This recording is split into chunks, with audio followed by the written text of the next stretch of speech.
day everyone, we are the group 2 and our topic is about section 3, which is yung section 3 na yun ay meron pa siyang tatlong topic. Yung first topic is yung sanitation requirement for operating a food establishment. Yung pangalawang topic ay structural requirements at yung pangatlo naman ay yung sanitary facilities requirements. So first is yung sanitation requirements for operating a food establishment muna tayo. So alam naman natin na kahit saan tayo mag-apply or kung ano man yung gusto natin itayo, merong mga requirements. Example na lang is mag-aaral tayo, no? Di ba bago tayo makapag-aral, we need to comply na yung mga requirements na kailangan dun sa school na yun. And once na magtatayo kayo ng food establishment, meron ding may mga requirements din kayo na kailangan yung kunin. So first is yung sanitary permit, which is yung sanitary permit na yun ay application or renewal of sanitary permit. Sabi dito, no person or entity shall operate a food establishment for public patronage without securing a sanitary permit. So, hindi ka makakapagtayo ng isang business kung hindi ka kukuha ng sanitary permit na yun. Sanitary permit shall be issued only upon compliance to at least a satisfactory rating utilizing the sanitary inspection of food establishment, form and existing sanitation standard to food establishment. So, ang pangalawang requirements ay yung health certificate and food handlers. Health certificates, bali dalawa siya, health certificates and food handlers. Una yung health certificate. Sabi dito, no person shall be employed in any food establishment without a health certification issued by the city or municipality health office. So, bakit? Siyempre, pagkain yun eh. Once na nag-apply ka sa isang food establishment na may karamdaman ka pala, kunwari, nag-apply ka sa fast food, alam naman natin sa fast food, mabilisan kumilos doon. Meron ka palang, may hapo ka pala, mabilis kang mahapo. Maaapektuhan yung pagtatrabaho mo nun. The health certificate shall be clipped into the upper left front portion of the garment of the employee while working. So, yung health certification na yun ay nakapaskel kung saan nagtatrabaho ka. Di ba mapapansin natin sa mga binibilhan natin, merong mga papel sa likod nila, which is yun yung mga requirements nila. So, ang pangalawa ay yung food handlers. Requirements regarding food handlers. Food handlers shall be observe good personal hygiene and practices such as wearing clean working garments and hairnet.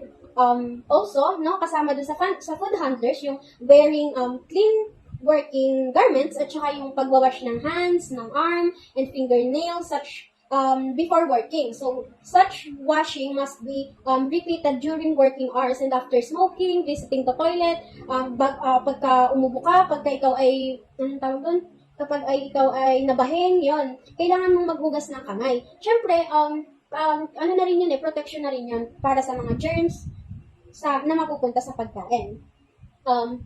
Or as often as may be necessary to remove dirt and contaminants. So, kung meron kang oras na wala ka namang ginagawa, kunwari ay break time mo, nakatapos ka ng kumain, and wala ka nang magawa, gamitin mo yung oras na yon para maglinis ng kamay, para maghugas. Ang next ay quality and protection of food. Quality and protection of food. All food must be obtained from sources approved by the local health authority. In this regard, the following requirements are applicable. So, first is yung all meat shall come from duly licensed slaughtered houses, inspected and approved by the veterinarian or the regulatory authority. So, kung saan kinakatay yung mga baboy, dapat license kung saan kinakatay yung mga meats. Isa pa, yung mga fish, yung shrimps, yung mga shellfish, yung mga seaweeds and other foods, dapat siguraduhin natin na hindi siya galing dun sa mga sources yung mga polluted na tubig, na dagat, yon. Kasi yung mga polluted na dagat, kunwari kung saan nakukuha yung mga fish, yung shrimps, ay, di ba, yung iba may mga chemical, may mga radioactive waste and other toxic substances. Isa pa is yung vegetable and fruit shall come from safe sources where the soil is not contaminated by night soil, sewage, and toxic chemicals. Dapat yung lupa is, talaga siya, anong tawag doon? Wala siyang chemical na hinahalo. isa pa is no meat product, fish, vegetable, and other food shall be produced by the source or areas known to have been affected by radioactive, as for example, areas contaminated with a large amount of radioactive fallout. Next naman is all milk and milk products shall come from approved sources and shall meet the standards and quality established by the regulatory authority. Next ay yung transporting of food and food materials. So all foods and food materials shall be transported in sanitary transporting facilities inspected and approved by the local health officer. So yan, dapat kapag magdi-deliver ka ng mga foods no sa ibang lugar, dapat approve yan ng local health officer. So readily perishable food and food materials transferred to other town, city, province or region in commercial quantity or intended for public consumption shall be accompanied by a transferred permit. Transferred permit issued by the local health officer where the food and food materials originated. So, syempre, bago mo i-deliver yung product na i-deliver mo sa ibang lugar o sa ibang region, kailangan mo ng approval na pwede na i-deliver yung product na yon dun sa ibang lugar. Next ay preparation, storing, and serving of food and drink. All food while being displayed, stored, prepared, served, as sold shall be protected from contamination such as dust, flies, rodents, and other vermins. All meat, fish, shellfish, shrimps, and other sea, surface water or aquaculture food products shall be properly washed before being cooked or served. So yun, sa preparation, once na okay na yung mga gagamitin mo, yung example is yung meats at saka fish, kapag ready na siyang, kapag iluluto mo na siya, syempre ano mo muna siya, i-wash mo muna siya before lutuin mo siya, hugasan mo siya ng mabuti, linisin mo siya ng mabuti. So ang pang-apat na requirements ay requirements regarding the use of food service spaces. Plans of proposed food spaces shall be subjected to the approval of the local health office. No person shall use any room or place for in connection with the preparation, storage, handling, or sale of any article food, which is at any time used or a direct communication with a sleeping apartment or toilet, in which any animals is kept. Display of any live animals in the food areas is strictly prohibited, which is or has been used for any purpose which would likely contaminate the food or affect the wholesomeness of or cleanliness. Siyempre, kapag kunwari ay magre-restock ka sa isang lugar kung saan may mga hayop, may mga maduduming kapaligiran, siyempre, makakontaminate yung pagkain na i-restock mo sana dun sa lugar na yon or dun sa place na yon. Kaya ang sabi dito, display of any live animals in the food areas is strictly prohibited. Pinagbabawal talaga siya, no? And next is yung Letter E. Structural requirements. No sanitary permit shall be issued for any premises to be used for the presentation, handling, and sale of food unless it is constructed in accordance with the following requirements.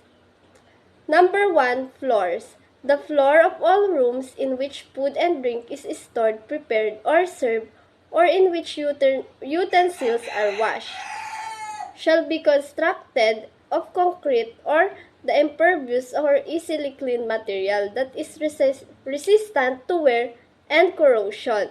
So, sa floors naman po, ang dapat pong uri ng floor na gagamitin ay yung matibay at saka yung madali pong linisin. Next naman po is wall.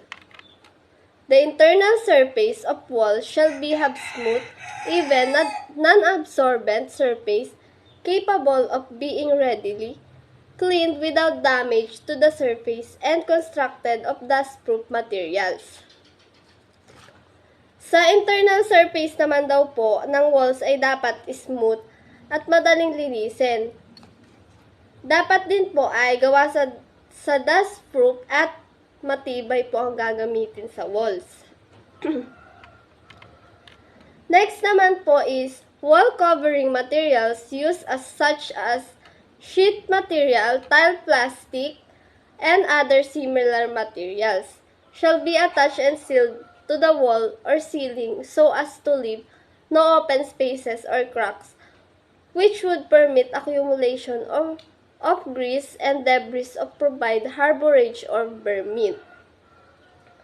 Tapos, ang gamit naman daw pong material sa walls ay yung mga sheet metal, style plastic, gaya po na nabanggit ko, na dapat ikinakabit po sa kisame para wala pong maging open spaces or siwang.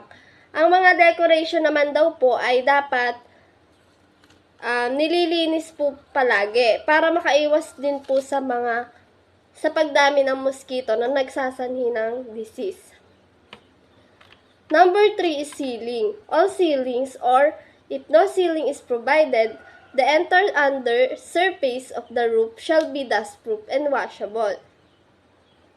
Sa ceiling naman po ay dapat dustproof and washable supplement. Nakakatulong din po ito para ang liwanag po ay sakop ang buong room. Tsaka, ayun po. Next naman po ay lighting, number 4. The general standards of illumination provided shall permit effective inspection and cleaning and shall be of sufficient intensity and appropriate to the purpose for which any room or place is used. Sa lighting naman po, malaking tulong po siya kasi nakakadagdag po siya ng dimension to a space. Kumbaga, mas nakikita po natin yung lawak at ganda ng lugar. Nakikita din po natin ang ganda ng design ng isang facility. E. Structural requirements. Overcrowding, there shall be sufficient floor space to enable every person working therefore to carry out his duty efficiently and to permit easy access to cleaning. Working spaces, a cell or passageways area to which customers have access shall be unobstructed and sufficient to permit the movement of employees and customers without contamination of food by clothing or personal contact. Yun po, yung sa overcrowding po is dapat po magkaroon po ng maayos na espasyo po ng ng sahig para po makagawa ng ayos yung mga working person po o yung nagtatrabaho po sa isang company. Tapos po, tungkulin din daw po nila na dapat madali daw po yung yung pagpasok ng mga naglilinis nung sahig. Tapos dapat din po yung customer ay makadaan ng ayos at walang harang po yung daan na kanilang dadaanan. Tapos po, sabi rin po dito is dapat sapat yung yung paggalaw ng empleyado at mga customer nang wala pong maging contamination sa pagkain sa pamamagitan po ng mga damit o yung mga personal contact po. Next. Change rooms. There shall be provide adequate and suitable lockers or other facilities for the orderly storage of clothing and personal belongings of employees or personnel engaged or employed in the premises. Such as facilities shall be so situated and arranged that there is no contamination of food by contact with clothing. Where the number of persons engaged or employed is 4 or more of either sex, there shall be provided separate changing room for each sex. Change room shall be cleaned daily and disinfected at least once a week. Yun po. Dapat po meron din daw pong provided na lugar para po pagpalitan po ng mga damit or dapat po may locker sa ibang facilities para organize daw po yung mga personal belongings ng mga employees or ng mga person na engaged po sa sa isang company. Tulad daw po ng facilities, dapat daw po ay merong maayos at naka-arrange na na locker para maiwasan po yung contamination ng food by contract with clothing. Tapos dapat daw meron pong number of person engaged na 4 or 6 na tag popor na dapat magkahiwalay ang ang palitan ng damit ng mga babae at lalaki. Yun po. Wash hands basins. Wash hands basins shall be installed in convenient places and as near as practicable to where the person for whose use they are provided or in such location as may be otherwise prescribed in any particular case. If required in writing by the local health officer, an additional wash basin shall be installed as near as practicable to the toilet facilities, provided that wash hands basin specified in this order and regulation need not be installed in premises where only food is a sealed container is sold, and provided further that wash hand basin specified in this regulation shall be installed until under specification of National Plumbing Code of the Philippines. Yun nga po, yung wash hands basins po ay dapat daw po ay nakalagay po siya kung saan pinakamalapit na lugar ng mga manggagawa or ng mga employees po para madali po itong magamit, at binibigyan din daw po ito ng mga prescribed in any particular case. Ito rin daw po ay kinakailangan sa pamamagitan ng sulat ng mga lokal na opisyal ng kalusugan sa isang karagdagan pang wash hand basin na dapat i-install na malapit sa pasilidad ng mga manggagawa or sa palikuran na maayos na kondisyon. Ang next po is toilet facilities. Adequate and clean toilet facilities for male and female and disabled customer and personnel shall be provided in properly located areas, shall be easily accessible to the customer and employees. Adequate hand washing facilities shall be provided within adjacent to the toilet room. Toilets shall not be opened directly into the spaces where food is prepared, stored or served. Where such toilet exists, the door shall be tight, fitting, self-closing, and opening outward. Yun nga po, sa toilet facilities, dapat daw po ay sapat at malinis ang palikuran para sa mga customer at sa mga tauhan, babae man po at lalaki. Maging sa mga may kapansanan po ay dapat may maayos at maganda pong facility ang toilet na madali pong i-access sa located. At sabi rin po dito, dapat po ay madaling ma-access ng mga customer empleyado ang mga toilet facilities na mayroon dapat na paghuhugasan ng kamay para sa mga nakatabi, para po kapag may mga na-CR po or umiihi, madali pong mahugasan yung kanilang mga kamay. Tapos, ang mga banyo daw po ay hindi dapat bukas ang direkta sa mga lugar kung saan hinihahanda o iniimbak po yung mga inihain na pagkain, kung saan yung palikuran po ay malayo po doon at nakasara po. Ang next po is water supply. Water supply shall be adequate and potable, whether from a public or from a private water supply system. The quality of water used shall be accordance with the Philippine National Standard for Drinking Water. Shall water sources shall have a certificate of potability of drinking water issued by the local health officer as recommended by the sanitary engineer of the locality. A minimum of 40 liters per capita per day shall be maintained. Yun po, yung sa water supply daw po, dapat ang water supply ay dapat may sapat at naiinom po mula sa isang pampubliko or isang pribadong sistema ng supply ng tubig. Tapos ang kalidad po ng water ay dapat po ay nakaalinsunod sa Philippine National Standard of Drinking Water. Tapos lahat daw po ng pagkukunan ng tubig dapat daw po ay mayroong Certificate of Potability of Drinking Water na inisyu po ng mga local health officer bilang recommended po na pwede pong gamitin ito. Yun.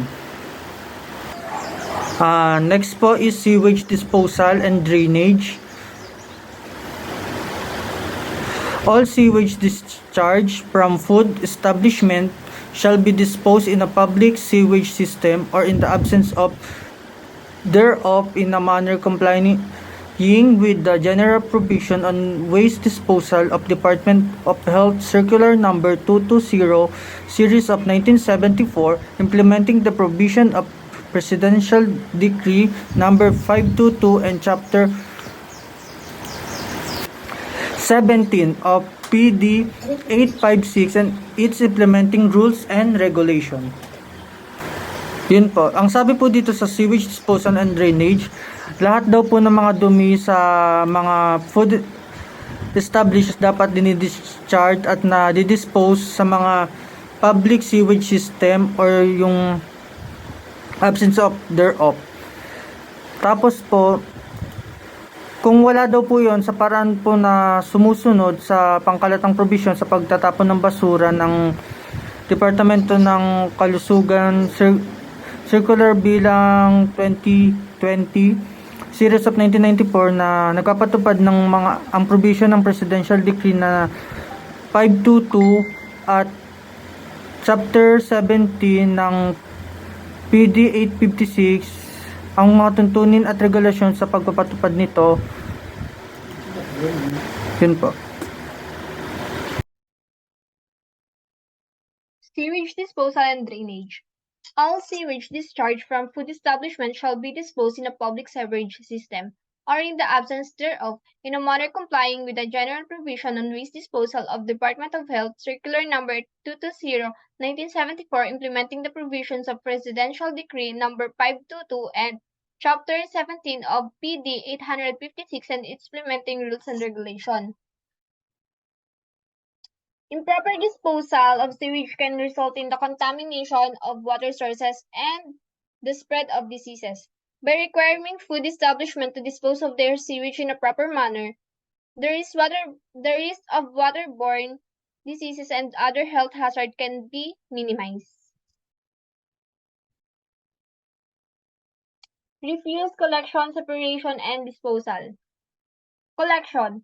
Refuse cans may be used in food preparation areas for immediate use only. All the garbage and rubbish containing food and waste shall be kept in containers constructed of impervious materials which are leak-proof and do not absorb liquids.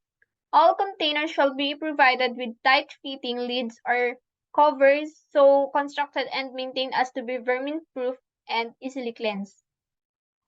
The use of refuse cans that are impervious, leak-proof, vermin-proof, and easily cleaned is necessary to maintain a safe and hygienic food preparation area, to prevent contamination of food and reduce the risk of foodborne illnesses.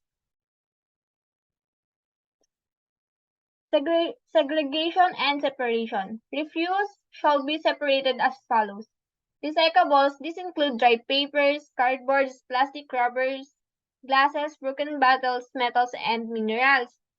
Trashes are ashes, residuals, chaps, husks, shells, cobs, papers, and cardboard. So food materials naman are food leftovers, kitchen cooking waste, food washings, vegetable trimmings, fruit peelings, eggshell, bones, entrails, and grills. Storage.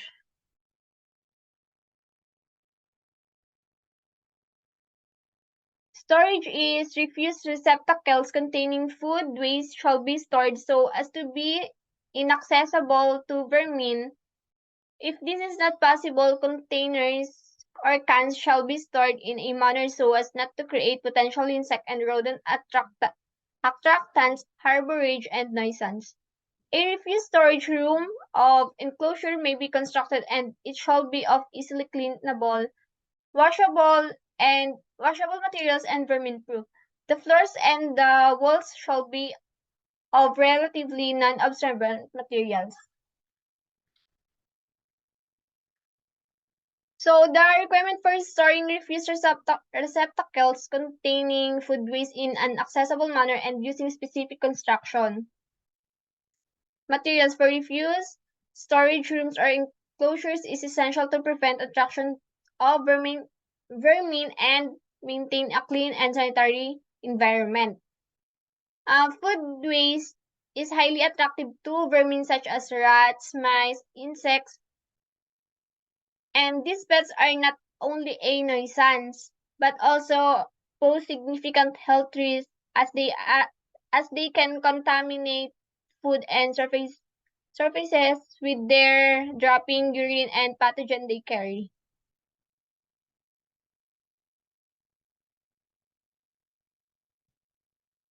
Disposal.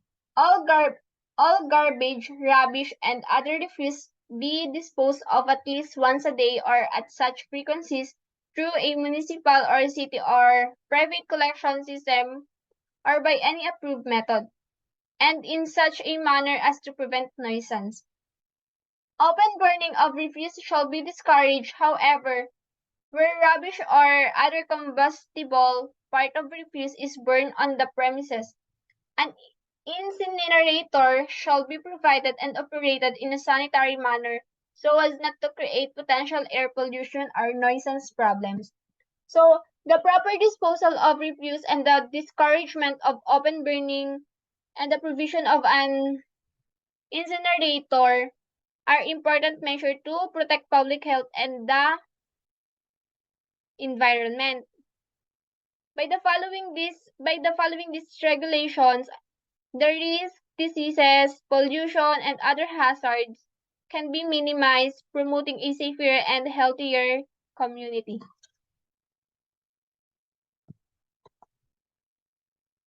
Thank you.